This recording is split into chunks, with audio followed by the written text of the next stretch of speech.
何あれ、なんでお母さんが。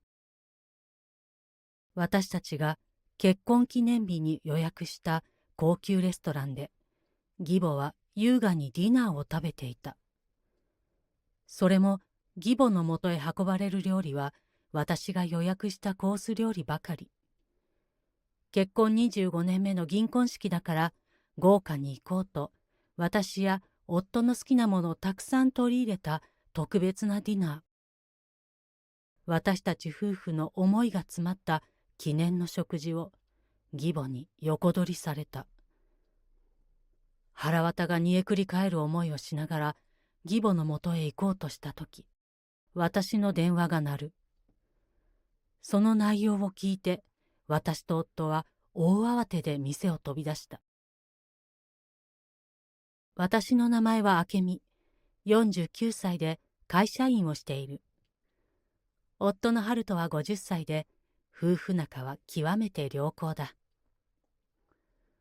結婚25年になる私たちには子供が2人。子供たちの学費のために夫婦共働きでしっかり働いてきた。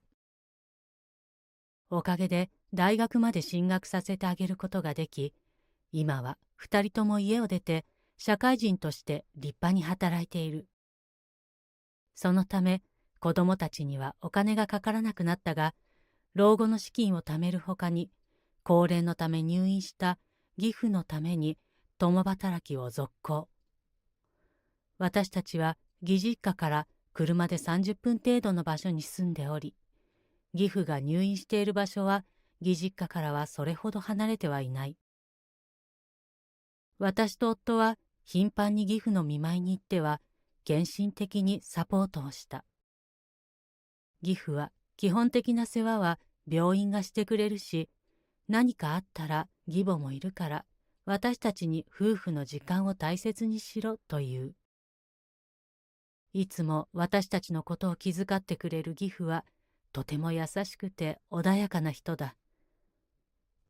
ただ義母は義父の見舞いにはめったに来ていないのだ。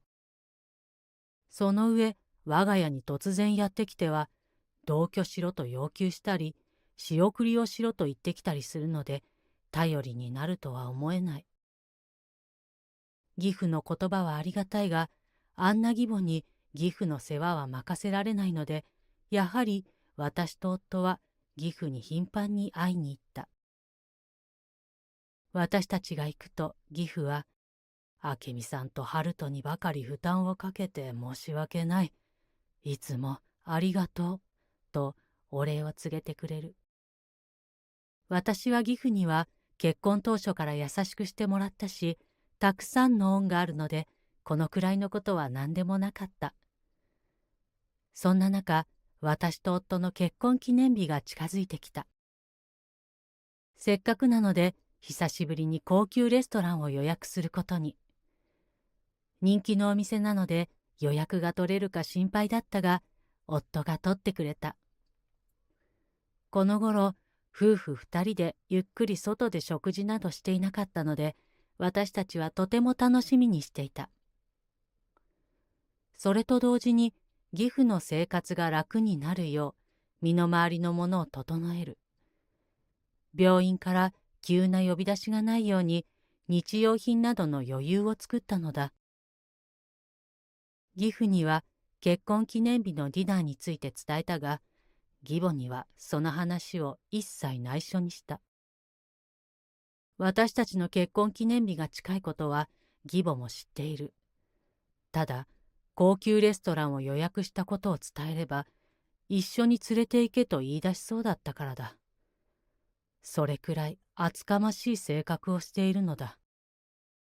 義母には、この日は二人とも仕事で忙しいから、一日連絡が取れないと何度も告げ、私たちは当日を楽しみに待っていた。義母も、いつまでも馬車馬みたいに働いて惨めなものね、といつもの嫌味を言うだけ。それも腹が立つが、ひとまず感づかれることはなかったので、私たちは安心していた。そして迎えた結婚記念日。私たちは時間通りに高級レストランに到着した。ロビーで名前を呼ばれるのをワクワクして待っていたのだが、いつまで経っても呼ばれない。店員に確認しようと夫が受付へ向かう間、私は嫌な予感を感じた。どうか気のせいであってくれと願いながら、私はレストランの中をそっと伺う。嫌な予感が的中してしまった。とあるテーブル席の一つに義母が座っている。上機嫌そうに飲んでいるワインや食べている料理は、私たちが予約していたコースのものとよく似ていた。高級レストランだが、予約の際に身分証明は求められない。だから、名字が同じであることを利用して、義母は私たちの予約を乗っ取ったのだ。怒りで全身が震え、怒鳴り込みに行きたくなる。しかしここで騒げば、レストランに迷惑がかかると思い、ぐっとこらえる。義母と一緒に食べるなんてごめんだが、そのまま帰るのも非常識だ。店員に一応伝えようと決めた私たちのもとに電話がかかってくる。内容を聞いて私たちは大慌てで店を飛び出した。2時間後、私たちは義母へ電話をかけたのだが、義母は出なかった。留守番電話にとにかく急ぎ連絡してほしいと残してもかかってくる様子はない。義母が折り返し電話をかけてきたのはさらに1時間後のことだった。明らかに酔っ払った様子で、あんたら今どこにいるんだい？早くここに来て飲食代を払ってちょうだいよ。なんて要求してくる。私は怒りを抑えながらも、今お父さんの葬儀中ですよ。お母さん早く帰ってきてください。そう義母に戻るよう伝える。ところが義母は、そんなつまらん冗談なんて聞きたくないね。あんたたちが予約した店なんだから、あんたたちが払うのが筋ってもんだろ。へりくつこねてないでさっさと来なさい。と言って、全く聞く耳を持たない。私はあからさまなため息をついてから、冗談じゃないですよ。さっき病院から連絡が来ましたから、何でもいいから早く帰ってきてくださいよ。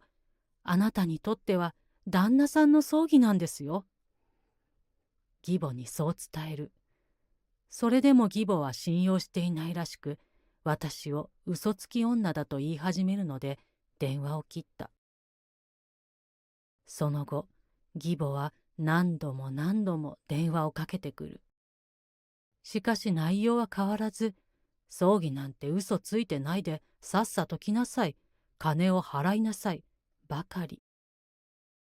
義父の亡くなった悲しみに水を差されるようでうんざりした私は、電話を電源ごと落とした。その後、義父の通夜はつつがなく行われ、終わってから電源を入れてみると、義母から鬼のような着信が来ていた。するとそこへまた義母から電話がかかってきたので、私は仕方なく応答することに。義母は、この嘘つき女がまだお父さんの葬儀だなんて嘘つくのかい？さっさと代金を払いに来なさい。と怒鳴る。義父が亡くなったことをいまだに義母は信じていないようだ。私と夫は店員に話しかける直前、病院から義父の危篤の連絡を受け、大慌てで病院に行ったのだ。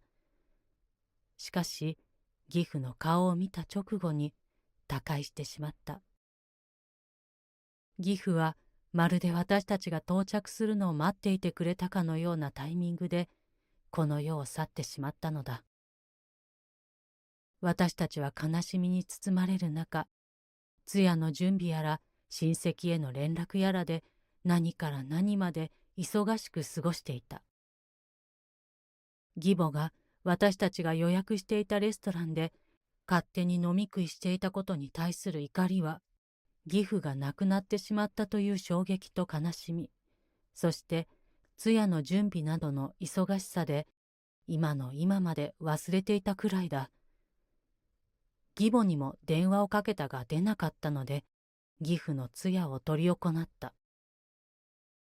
途中で義母が電話をかけてきたので、義父のお通夜の最中だと何度も伝えたのに、義母は全く信じなかった。そのことを義母に説明したのだが、義母は、よくもそんな嘘をペラペラと、お前たちは金を払いたくないだけだろ、この貧乏人が、と罵ってくる。違います。お母さん、どうして信じてくれないんですかと私は呆れながら告げる。すると私たちの様子を見て察したのか、まだ家に残っていた義父の親族は私の後ろから、旦那が亡くなったというのに、通夜にも顔を出さないなんて信じられん。薄情者が。と叫び、義母を糾弾する。その言葉を聞き、まさか本当に亡くなったのと、義母は驚いた様子でつぶやく。ようやく義父が亡くなったことを信じたようだ。しかし、おとなしくなったかと思ったのもつかの間。なんでもっと早く言わなかったんだ。お父さんに会えなかったじゃないか。親不孝者。とにかく代金を払いに来い。とわめき出す。私は、お伝えしましたけど、信じなかったのはお母さんです。と言い返して電源を切った。義母の言い分はめちゃくちゃだ。勝手に私たちの予約を乗っ取って食い散らかしたくせに、代金を払いだなんてどうかしている。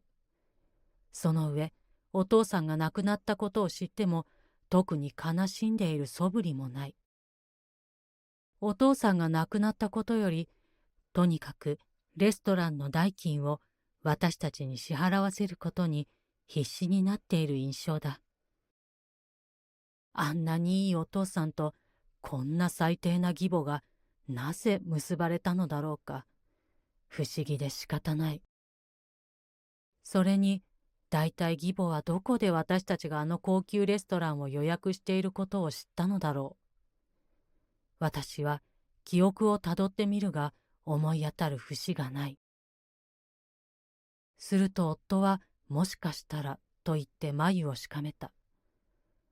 前にお前が風呂に入ってるとき、携帯が鳴っていると脱衣所に持って行ったことがあっただろう。お前が風呂上がりすぐ出るからと言うから置いていったが、その後すぐに母さんが脱衣所に入ったんだ。タオルを持っていたし、洗濯機に用があるのかと思っていたが、もしかしたらその時にお前の携帯を見たのかもしれない。私はポカンと口を開けてしまった。もしそうなら、義母はわざわざ私の携帯を盗み見たことになる。最低すぎて言葉も出ない。もう義母のことなど放っておこうと思っていると、今度はレストランから電話がかかってきた。現金しか持ち歩かない義母は、会計ができずに店から出られなくなっているという。持ち合わせの現金もわずか数千円。私たちに払わせるつもりで好き勝手に注文していた義母の支払い請求金額は5万円を超えていたので、義母が払えるわけがなかった。店員は予約があるとはいえ、こう何時間も居座られては困ると、義母にすぐ代金を支払って退店するように促したようだが、義母は、夫が亡くなったからすぐに帰らなくちゃいけないのよ。お金は後日払うわ。と言い出したそうだ。突然このタイミングで都合よくそんなことが起こるか、と怪しく思った店員は、食い逃げをするのではと疑い、改めて予約確認を行った。このレストランは入店時の予約確認は名字のみしか行っていなかったのだ。そして店員が義母のフルネームや本人確認を行ったところ、本来の予約者の私とは別人であることに気がつき、慌てて予約リストから調べて私に電話をかけてきたのだそうだ。店員は私に謝罪をし、その上で義母の代金の支払いをお願いしてきた。私は義父が亡くなったことは事実であると伝え、同時に急な呼び出しとはいえ、店に何の連絡もなく、とんぼ返りしてしまって申し訳ないと謝罪。加えて、今日飲み食いしたのは義母なので、支払いは食べた人に請求してほしいとお願いして電話を切った。レストランには散々迷惑をかけて申し訳ないが、こんな義母の代わりにお金を払うなどまっぴらごめんだ。その後しばらくして義母がドタドタと大きな足音を立てながら我が家にやってきた。ふざけるな。私に恥をかかせやがって。明美さんたちが支払いなさいよ。と私と夫を怒鳴りつける。どうやら義母はレストランの店員に後日必ず払うと約束し解放してもらったようだ。義母は般若のような形相をしていたが、夫の親族たちから「あんたは何言ってるんだ。勝手にレストランに行って飲み食いしたんだろ。それより旦那が亡くなったというのに何か他に言うことないのか」と糾弾される。彼らが目に入らないほど怒り狂っていた義母は引っ込みがつかなくなったのか、私たちに金を払えと意固地になって怒鳴ってきた。私は、食事代は食べた人が払うのが普通でしょ。私たちは食べていないんですから絶対に払いませんよ。ときっぱりと告げた。なおもわめく義母を夫や親戚たちが家から追い出してくれる。追い出した後も玄関の外で叫び続けていた。しかし、いい加減声が枯れて体力もなくなったようで疲れて帰ったらしい。しばらくしたら静かになったので一安心した。結局義母は何日経ってもレストランにお金を払わず店から支払いの催促をされるも、息子夫婦が払うからと言って支払いを拒否。義母は後日払うと約束した時にレストラン側に住所を伝えていたため、何度も文書で通達。さらには電話もかけ続けたが全部無視。それでも店員が根気強く電話をかけ、留守番電話に、もしこれ以上無視するなら警察に訴えることも検討する、と残すと、義母がようやく応答して、いい加減しつこいんだよ。息子が払うと言っているだろう。そっちから金を取れ。と怒鳴りつける始末。困り果てたレストラン側は、ついに義母を訴えることにしたようだ。さらにレストラン側は、今回の一件を受けて、入店時の予約確認方法を名字だけでなくフルネームで確認し、本人確認を徹底するなど、運用を見直したとのことだ。義母以外でこのような予約の乗っ取りをする人などいないと思うが、万が一のことを考えてとのことだそうだ。義母は私に電話をかけてきて、お前たちのせいで訴えられることになった。どうしてくれる。全部お前たちのせいだ。と恨み言を言ってきた。なんで私たちのせいなんですか。お母さんがそもそも勝手にレストランに行き、飲み食いしたのがいけないのではないでしょうか。お金を払っていないんじゃ、訴えられても仕方ないと思います。と、冷静に告げる。しかし義母は理不尽な言い分を並べ立て、私を責め立ててくる。拉致が開かないと思った私は一言、お母さんの自業自得です、と告げ、電話を切った。そしてこれ以上相手にしたくないので着信拒否に設定した。義母は親戚たちに電話をかけて助けを求めたが、当然誰一人義母の味方はいなかった。もともと義母はわがままで横柄な性格だったため、みんなから嫌われていたようだ。どうやら義父の前では猫をかぶっており、義父が入院した途端に本性を現したらしい。それまで仲良くしていたご近所さんともトラブルになり、何人かは疎遠になったそうだ。今回の件がとどめになり、かろうじて義母と付き合いのあった人もそっと距離を置いたらしい。義母は誰も自分に味方をしてくれない上に、このままだと逮捕されてしまうのではないかと焦り、弁護士に相談。弁護士は義母の言い分に呆れながらも、仕事だからと引き受けてくれ、レストランに賠償、さらに示談に向けて動いているのだという。私たちは一切協力せずに、義母がごたごたしている間に、隣の県に引っ越しを済ませた。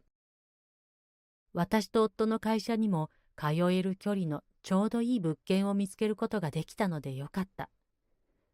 もちろん義母には引っ越し先は伝えていない。義父の相続関係については、私たちも弁護士を雇い、弁護士を通して義母と交渉した。直接義母と連絡を取り合うことはもう嫌だったのだ。その後、義母は何とかレストラン側と示談が成立したが、レストランには当然出禁となったようだ。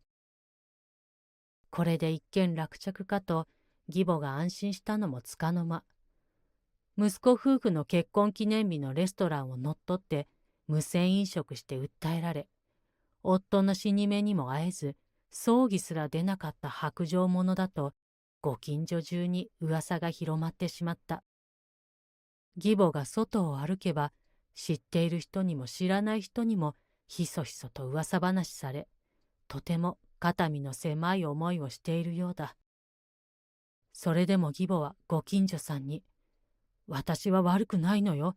全部息子夫婦のせいなのよ。と言って回ったそうだが、当然のことながら、それがさらに悪評を呼ぶ結果に。どうしてみんな私を責めるのよ。と町中で号泣していたようだが、そんな義母をみんな白い目で見ていたそうだ。そして義母のこの行動のせいで、義母の悪評は近所中どころか町中にどんどん広まっていった。さすがにここまで噂が広まった町では暮らしていけないと、義母は引っ越しを考えたようだが、収入のない義母にそんなことができるはずがなかった。引っ越し代金も払えなければ、安いアパートを借りるお金さえなく、弁護士費用も高額だったため、かなり困窮しているとのこと。結局義母は義父から相続した義実家で人の目を気にしながらひっそりと暮らし、寂しい日々を送っている。話し相手もおらず、外にも気軽に出られないため、以前の義母とはまるで別人のように覇気がなくなっているようだ。今まで好き勝手に生きてきた義母には当然の末路だろう。誰一人として義母に同情する者はいなかった。一方、私たちはレストランからお詫びとして改めて招待していただき、あの日食べる予定だったコースメニューを振る舞ってもらった。レストラン側にそこまで非があるとは思えないので、お金を払うと言ったのだが、それではお詫びにならないからと受け取ってもらえなかった。私たちはありがたく、おいしい食事とお酒に舌鼓を打ったのだった。そして遅くなってしまったが、改めて結婚記念日のお祝いをした。夫には、あんな母親で本当にごめんと謝罪されたが、夫は何も悪くないので、私たちはこれからも支え合いながら生きていこうと誓い合った。その後は嬉しいことにお祝いラッシュが続いた。子供たちが2人とも立て続けに結婚し、それぞれ盛大に結婚式を挙げたのだ。これで本当に子育てが終わったんだなとしみじみしていると、間もなくして孫がこれまた立て続けに誕生。子供たちは頻繁に孫を連れて我が家に遊びに来てくれるので、とても嬉しい。私も夫も孫を非常に可愛がり、初めての育児に奮闘する子供たちのサポートを行っている。忙しくも幸せで、とても充実した日々を過ごしている。